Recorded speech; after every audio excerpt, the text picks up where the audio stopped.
nu premiere på TV2's nye program, hvor hele familien kan lege med. Rigtig god fornøjelse. Er du rigtig klog? I aften med Andrea Elisabeth Rudolph og Bubber. Hvorfor står der en syrekalv på en rullende græsplæne? Og det der, det ligner da bestemt raketter.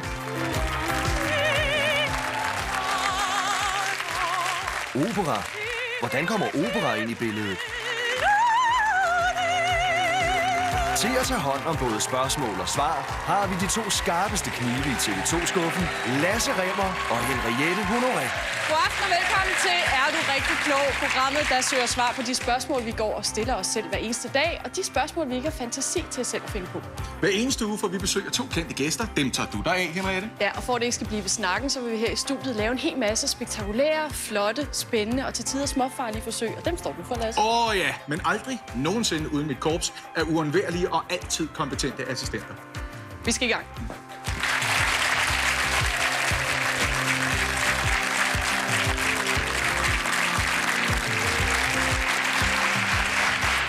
Velkommen til Andrea og Bubber. Tak. Bubber, hvordan husker du dine fysiktimer? Jeg husker mine fysiktimer som sådan noget, man sad ligesom sådan lidt der. Det kommer lidt an på pensummet, men altså sådan generelt var man langt væk fra det, der foregik sådan op på tavlen. Når de begynder ligesom at snakke i parenteser og i x'er og y'er og formler og så videre, så er jeg helt væk. Men jeg husker mine fysiktimer som noget fantastisk, fordi nogle gange skulle man jo bare til omvendt af andre timer der skulle man ligesom sådan bare sidde og sluge, og man skulle sidde og observere.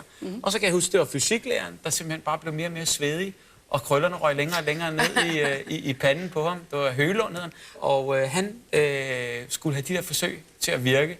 Og jeg tror 70%, måske 80% af tiden der kiksede altså. Ja. Et af de forsøg, man jo godt kan lave, det kunne for eksempel være noget med raketter. Andrea, sådan en nytårsraket. Jeg ved ikke, hvordan du har det med det. Synes du, det er lidt en drengeting, det der med at stå og sætte dem afsted i luften? Nej, jeg kan rigtig godt lide krudt. Ja. Men jeg må jo ikke sige, hvad jeg har gjort i tidens løb med krudtet her. Må man det? Det må du gerne. Man må ikke gøre det derhjemme. Så en knaldperle, det er simpelthen ikke nok for dig. Og så havde jeg engang nogle venner som i Østrig, som var sådan nogle, der sprang laviner, og de havde jo rigtig dynamit. Og det var også noget lidt spændende, som man godt kunne sætte gang i til nytår også. Bubber, er du rakettypen? Nej, jeg har engang brændt hele min hånd af. Og det gjorde jeg faktisk på sådan et sceneshow, hvor vi havde sådan nogle atomskyer. Og så havde jeg batterier i den ene hånd, og jeg havde atomskyer i den anden hånd. Og så på en eller anden måde, der fik jeg de der to forvekslet og smed et batteri over i den hånd, hvor der var en atomsky, gik den simpelthen af i hånden. Så apropos også det, Andreas siger, der er en anden side af det der. Nu kalder jeg ikke det særlig eksperimenterende, men at have sådan noget fosfor, der bare bliver ved med at brænde på ens hånd der. Det gør næst. Jeg fik simpelthen... Men du har ikke noget ar af det, vel? Nej. Jeg har sluppet uden men der, men igennem lang tid. Altså lige så snart, at det bare blev den mindste smule kold, så blev den her hånd sådan helt iskold og nærmest sådan følelsesløs der. Vi skal i gang med første runde, og jeg ved, at Lasse, han så at sige, vil eksplodere af spænding for at vise os, hvad det går ud på.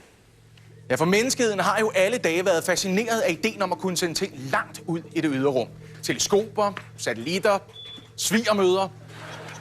Stormagterne de har brugt milliarder af kroner på at udforske det ydre rum, og det er i sagens natur en avanceret affære, og derfor også dyr. Men det behøver det faktisk ikke at være. Fordi princippet i en raket er i virkeligheden meget simpelt. Det er så simpelt, at man kan konstruere sin helt egen. Alt, hvad vi skal bruge, det er sådan en helt almindelig 1,5 liter sodavandsflaske. Den skal udstyres med nogle styrefinder, lidt ligesom på en dartpil. Og så er spørgsmålet så, hvad skal vi gøre for at få denne her sodavandsflaske højst op i atmosfæren? Den skal i hvert fald en 30-40 meter op. Skal vi have sat en smule skydebomuld her i mundingen på flasken? Det er den slags, man finder i bordbomber for eksempel. Ideen er, at vi tager en tændstik, antænder skydebomuldet, og så skulle den her gerne stige til værs. Eller er vi bedre tjent med at komme lidt vand i vores raket? Så sæt en ventil i, pump den fuld af luft og satse på, at vandet på et tidspunkt får sig ud og få vores raket til at stige til værs. Eller skal vi i virkeligheden droppe alt det snak om vand og bare nøjes med luft, pumpe løs og satse på, at det er den løsning, der er den bedste? Ja, hvad siger I? Hvad tror I kan få raketten til at flyve højst op til himmels? Er det ved hjælp af skydebomuld, vand eller luft? Har I et bud, Andrea? Altså, jeg synes, at der er for lidt ild involveret. Altså, jeg kan ikke rigtig forstå, at det skulle kunne lade sig gøre med nogle gange. Man kan sige, at det er jo meget med det der skydebomuld. Der tænker man, at det er noget med bordbomber, det er nok den, men jeg tror, det er en snyder. Jeg tror, der er de ude på at snyde os. Og så ville jeg tro, at der skulle meget mere bomuld ind i den, så den ligesom blev fyldt op, ligesom en bordbombe.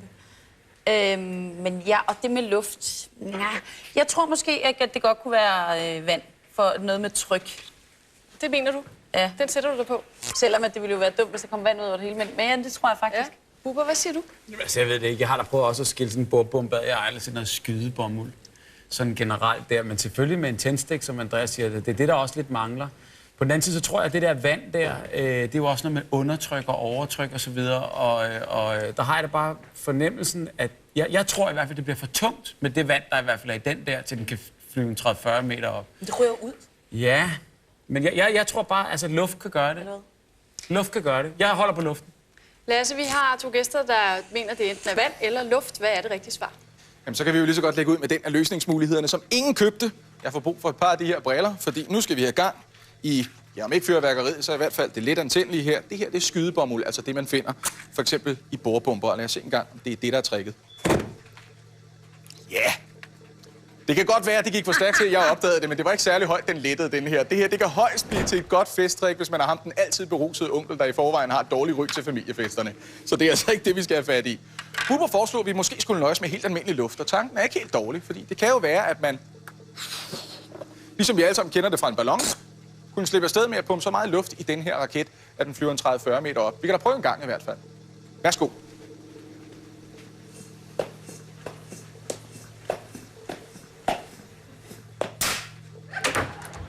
Ja, der kan du se det. Jeg vidste, jeg havde ret. Og Bubber virker en lille smule sejrsikker, men derfra, hvor jeg stod, der virkede det altså ikke som 30-40 meter, det her. Det er naturligvis den her løsning, vi skal have fat i. Svarmulighed B, der skal noget vand i. Og præcis hvordan sådan noget, det skal foregå, jamen det kan vi jo ikke vise herinde. Der er ikke 30-40 meter til loftet, så vi tager et sted hen, hvor man er vant til at sende ting højt til værs. Raketten placerer vi her på affyringsrampen. Og selvom der ikke er noget krudt i den, så er det ganske voldsomme kræfter, vi har med at gøre. Så min funktion vil blive at supervisere hele affyringen her fra kontroltårnet bagved, mens vi nede på jorden er nødt til at nøjes med en assistent, som for eksempel raketekspert Søren Storm. Hans slags har vi masser af, så hvis der skulle gå noget galt, så kan vi lave forsøget igen og igen. Eller i det mindste indtil vi løber tør for flasker, for de koster trods alt 3 kroner stykket.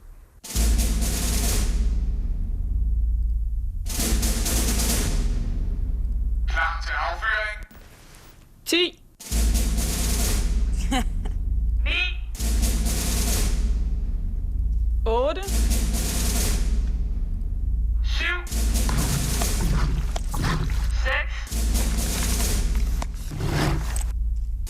5 4 Så pump dog, mennesker. 3 2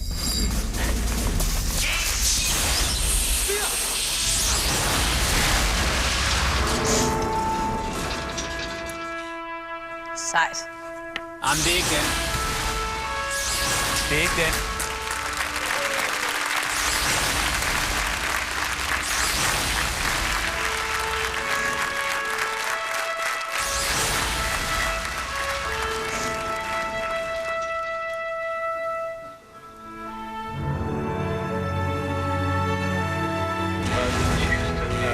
Say again, please. Houston, we have a problem.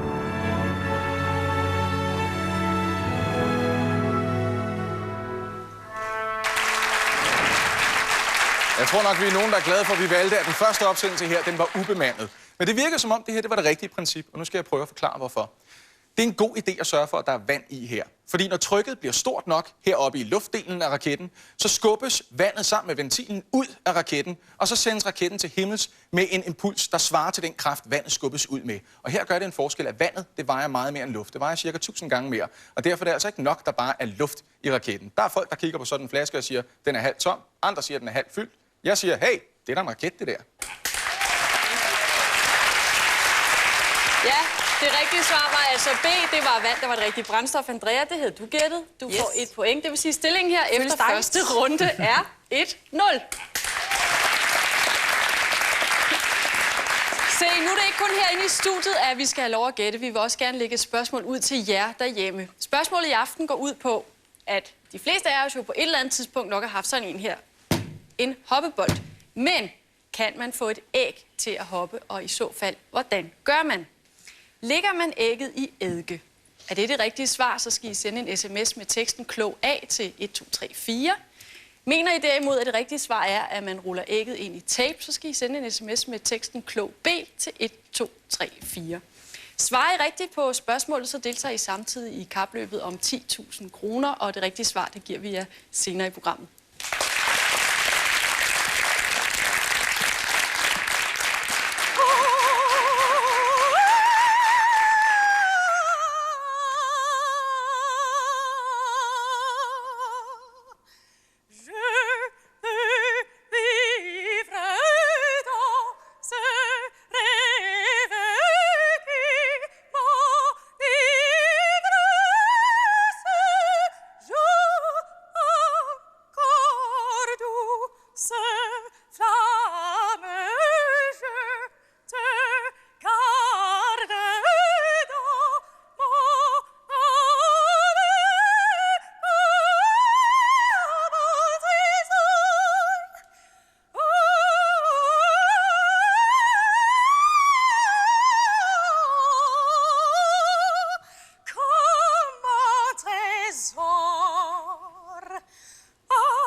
Ja, vi har jo alle sammen hørt om det, og vi har alle sammen læst om det i Tintin.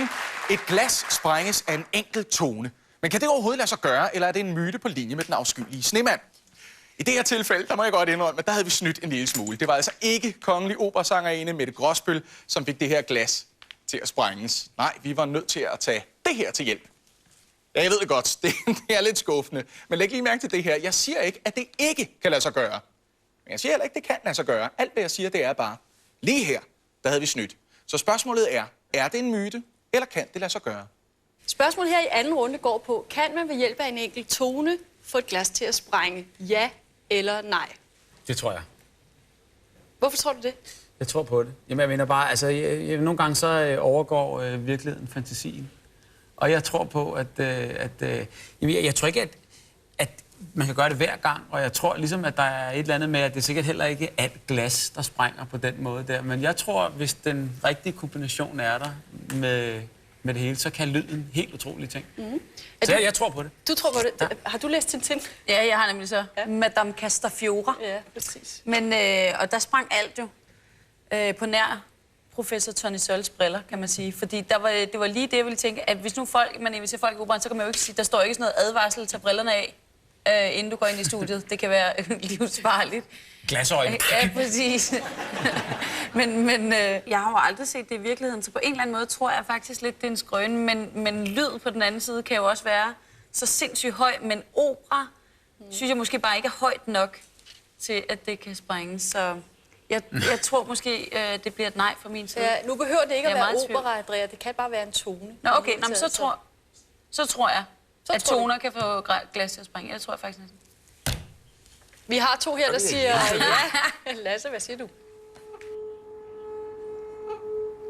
Ja, det her de fleste af os vist prøvet på et eller andet tidspunkt. Man fugter fingerspidsen, kører den langs kanten på glasset, og så kan man høre glasset synge.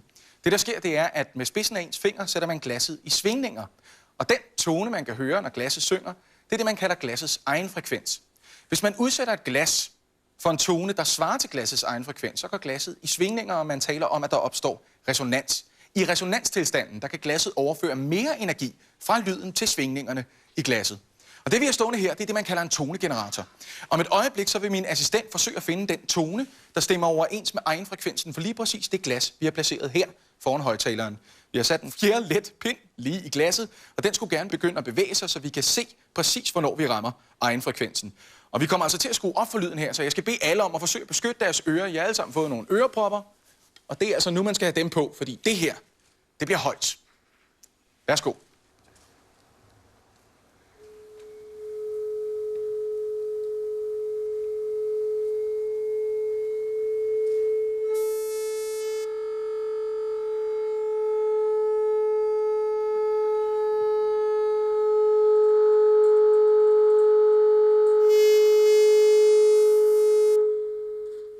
Ja, ikke bare begynder pinden her altså at bevæge sig, den begynder decideret at danse undervejs. Men før vi alle sammen får blodsmag i munden, uanset om vi har høreværn eller ørepropper på eller ej, så er det altså på tide, at vi skruer lidt mere op for lyden. Skal man skrue op på det decibelniveau, vi har brug for til dette forsøg, er Institut for Akustisk Teknologi på Ørsted DTU det helt rigtige sted. Her, i det store lyddøde rum, kan vi skabe al den resonans i glasset, vi vil, uden at pådrage os svare i høreskader eller klager fra naboerne. Nu går det løs.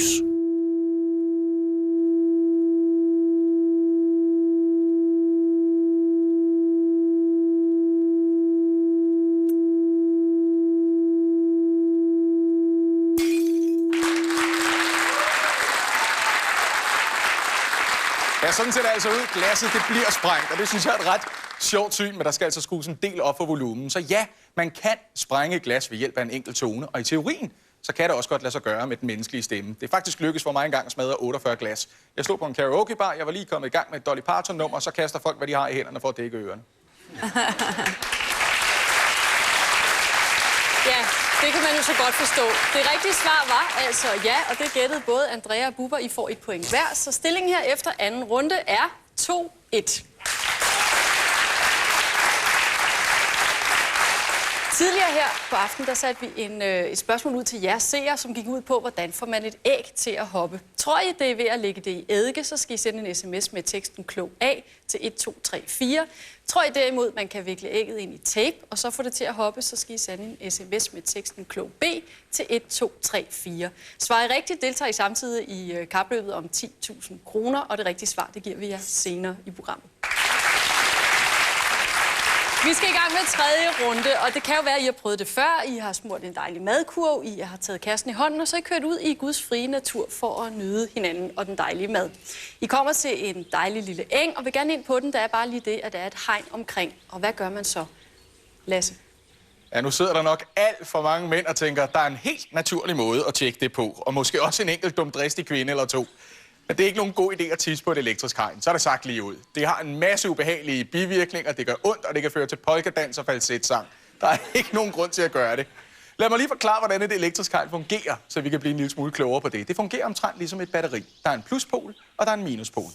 Den ene pol, den monterer man til hegnstråden, som så isoleres ved hjælp af nogle beslag. De sidder typisk rundt omkring her på hegnspælene. Den anden pol, den monterer man direkte til jorden. Så den lille tyrekalv her, den går ellers og har det så hyggeligt, uden at vide, at den går rundt på den ene pol hele dagen. Men det er først, når den rører ved den anden pol, altså ved hegnstråden, at den får stød. Det er også derfor fugle, de sagtens skal sidde heroppe på hegnstråden uden nogen problemer, for de rører kun ved den ene pol, og ikke ved den anden, altså jorden hernede. Så det, der skal til, før strømmen den sluttes, og man får stød, det er altså, at strømmen får noget at løbe igennem, og det kan for eksempel være en menneskekrop. Skal vi lige prøve at se, om det virker? Ja, det synes jeg. Skal vi ikke lige gå om foran her og prøve en gang? Nej, vi tror på jer. Så hvis du løfter mig, Bubber, så rører jeg ved den. Nu er det jo sådan, at Lasse og jeg, vi skal lave rigtig mange af de her programmer. Og Andrea, du venter dig. Så Bubber, du har fået de børn, du skal have, ikke? Altså, det ser jo fristende ud, og jeg mener bare, man skal jo aldrig sige aldrig. Nej, men du er nok den, der vil være bedst til at prøve det her. Ja, hvad skal jeg så gøre? Ikke tisse på det, vel? Nej, det skal du ikke. Men hvis man gør det med tungen, så får man jo ikke stød. Bubber, vi skal lige have undersøgt, om der er strøm i hegnet. Ja, så Lidt jordforbindelse, ja. Nemlig. Og så er det ellers bare at gribe fast op. ja, det er igen, men Du må hellere lige holde ordentligt fast i det, fordi vi har sørget for, at det kommer i små bølger undervejs. Og du kan ikke lide det. Det er det ret over nallerne. Ja, det gør. Ja, så er det sådan igen. Det var rigtig, rigtig godt. Man kan faktisk mærke det hele kroppen. Altså, det er ikke bare her. Det er ikke bare her. Man mærker Det er jo hele simpelthen, fordi strømmen den sluttes hele vejen ned, og du har en jordforbindelse. Det er sådan, tingene fungerer. Lige varmt igennem Bubber. Jeg har fået lidt hjerteflimmer, må jeg lægge mig ned stille? Ja, ved du hvad, vi sætter os op igen. Okay. Ja, nu har jeg jo set, hvordan det virker, så jeg skal bestemt ikke nyde noget. Men måske også på forhånd skulle fortælle Bubber, der findes faktisk en snedigere måde at tjekke det her på. Man kan røre ved hegnet med noget helt andet, og så kan man mærke, om der er strøm i. Men det er ikke helt så ubehageligt, som den måde Bubber valgte lige før. Man kan vælge at røre ved hegnet med for eksempel det her friskplukkede græsstrå. Det kan være, det er det, der skal til, for man kan mærke strømmen, uden at det er ubehageligt. Eller måske skal man lede videre i naturen, og i stedet for vælge denne her fjer. Det er rart for alle involverede, medmindre den stadigvæk sidder på fuglen, naturligvis. Eller også skal man gribe til baglommen, og så gribe sig en knitrende 100-kroneseddel og holde den på langs, røre ved tråden og finde ud af, om man kan mærke noget der. En af de her 3 løsninger virker, men hvilken er det? Ja, spørgsmålet er altså, hvordan undersøger man, om der er strøm i hegnet, sådan så det er mindst ubehageligt. Og der er 3 svarmuligheder. Der er et frisk græsstrå, der er en fjer, og der er en 100-kroneseddel. Bubber, nu har du lige prøvet det på egen krop. Det var ikke rart, vel? Så uanset hvad der er i hjælpemidler der, så ved jeg jo. Så jeg behøver jo ikke at finde ud af det. På anden måde. Jeg har fundet ud af det, så jeg ved det. Men af de der 3 hjælpemidler der vil jeg så sige græsstrået. Og det vil jeg sige, fordi at græsstrået, og når du siger frisk, og det har jeg lagt mærke til, sagde begge to, der mener I sikkert, at der er perleduk og rim og frost og i hvert fald måske lidt væde på det der. Og alle ved jo, at vand, det leder, eller hvad det hedder, ikke? Altså, at det er noget med, at strøm går hurtigt igennem vand. Så jeg tror på, at det formindsker det, men at der kommer et lille rap på grund af vandet og græsstrået. Jeg holder på græsstrået. Du sætter på, Andrea, du er jo vokset op på landet, så det der med strøm, det var noget, du har sådan lidt erfaring med, er det ikke rigtigt? Jo, og så har jeg jo både haft hest og gået på rideskole og sådan noget, og så når man havde besøgt nogen fra byen, så var det jo, man skulle lokke dem til at tisse på hegnet, ikke? Eller bare holde ved det, eller havde konkurrence om, hvem der kunne holde længst ved det. Og jeg har faktisk prøvet med græs. Der kan man i hvert fald godt mærke det. Hvad er det rigtige svar, Lasse? Jamen, så lad os prøve med en af de løsninger, som ingen af de 2 gæster gættede på. Lad os prøve med 100-kronesedlen. Er det den, man skal hoppe af baglommen? Lad os se en gang. Jeg ser, når jeg er så hurtig og så beslutsom, så er det fordi, jeg regner ikke med, at det giver nogen effekter. Det gør det heller ikke. Hvis man skal afsted gennem sådan en her, så skal den veksles til mønter først. Så nej, det var der ikke noget om her overhovedet. I stedet for et andet sted i naturen måske, kunne man finde sig en fjer og se, om man har mere held med det. Nej, der er ikke nogen bubberlignende effekt her overhovedet. Intet spjæt fra min side, men hvis det er nogen trøst, Bubber, så tror jeg, at hegnet kan lide det. Det ved jeg ikke, det vil godt være. Bubber havde fat i noget af det rigtige. Det er fuldstændig rigtigt, at vand gør en forskel, men der behøver ikke være vand uden på græsstrået. Der er selvfølgelig vand indeni. Det er jo et frisk græsstrå. Så lad os prøve en gang at røre ved det elektriske hegn med det her. Det er faktisk næsten rart, det her. Det er lige før, jeg godt kan lide det. Det er nemlig igennem græsstrået, man kan mærke det her.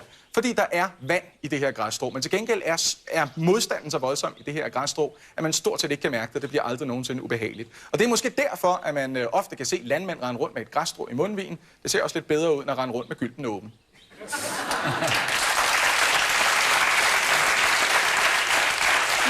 Det må man sige. Her efter 3. runde kan vi så sige, at både Andrea og Bubber fik 1 point, så stilling efter 3. runde er 3-2.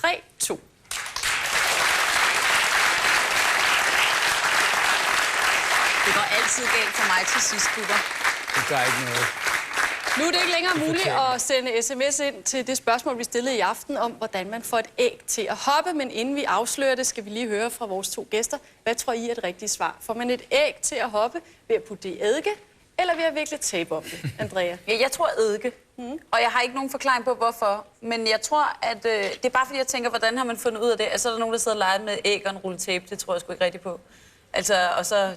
Nej, det tror jeg ikke. Og så tænker jeg også bare, at det der tape, det synes jeg ikke rigtig gør noget for ægget. Men som jeg ikke ville kunne gennemskue. Men jeg kan ikke gennemskue det der med eddiken. Men jeg tror, det må være det, at det måske laver den mere elastisk, opbløder det, men ikke den der hinde inderst eller sådan et eller andet. Bubber? Ja.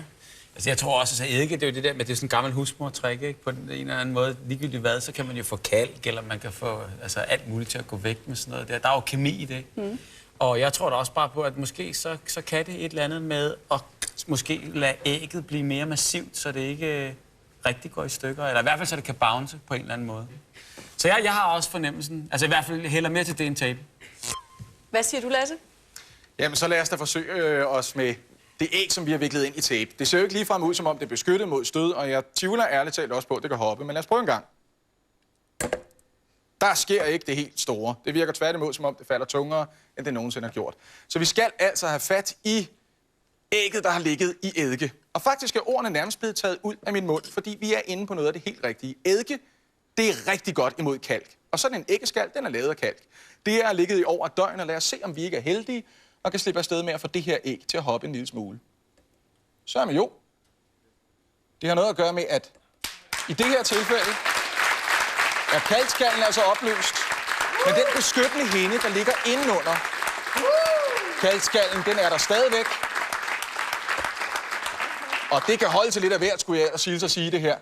Vi prøver fra en højere højde. Sådan der. Så det forklarer altså også, at lige præcis fjerde sag skal man nok ikke vælge at læne sig ud fra at kaste det her æg, som har ligget i eddike ud fra. Men det rigtige svar er altså eddike. Man må sige, at I har klaret jer forrygende begge to her i aften. Endnu en gang vil jeg give jer et point hver, men aftenens vinder er Andrea. Hun vandt 4 point over 3 point. Men så vil jeg bare sige, tillykke med det. Tusind tak til jer, Andrea og Bubber, fordi I ville være med. Tak til jer derhjemme. Tak til dig, Lasse. I kan gå ind på tekstavis 769 og på klogtv2.dk fra i morgen og se, hvem der har vundet sms-konkurrencen og de 10.000 kroner. Husk altid at være nysgerrig, og husk også på, at det ikke er os, der har lavet naturlovene. Vi administrerer dem bare. Vi ses. Så Og fra hygge over til spænding i 24 timer om lidt, hvor luftvåbnet er på vej for at bombe terroristerne, og dermed også ministeren og hans datter. Oh my god, Jack. I morgen aften får Amy sit hyr på hjemmefronten. Mom, I scored a goal. Oh my god. Sorry. 207. Alarmmelding kom. Og så var det ikke længe, før vi skyder TV2's nye politiserie i gang. Mød Anna Pihl, en kvinde, der udfordrer sig selv, karrieren og kærligheden. Snart på TV2.